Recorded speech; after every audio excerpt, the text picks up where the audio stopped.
আপনাকে জানাই সুস্বাগত।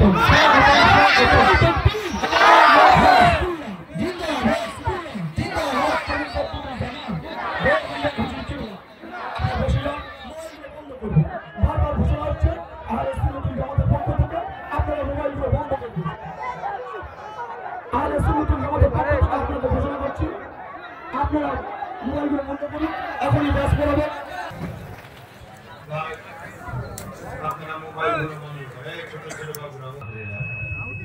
আমি যতবার এসেছি এই কথা কিন্তু বলেছি, তাই না? আর এই জন্য এদিকে জলসা অনেক যায়, ভালোবাসার মানুষ প্রচুর, কিন্তু এই কারণে জলসা দিতে চাই না।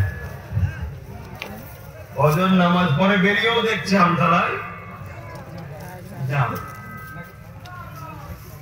তো যাক, তারপরও আল্লাহ টাইম মতো 10টায় টাইম ছিল। কি হলো?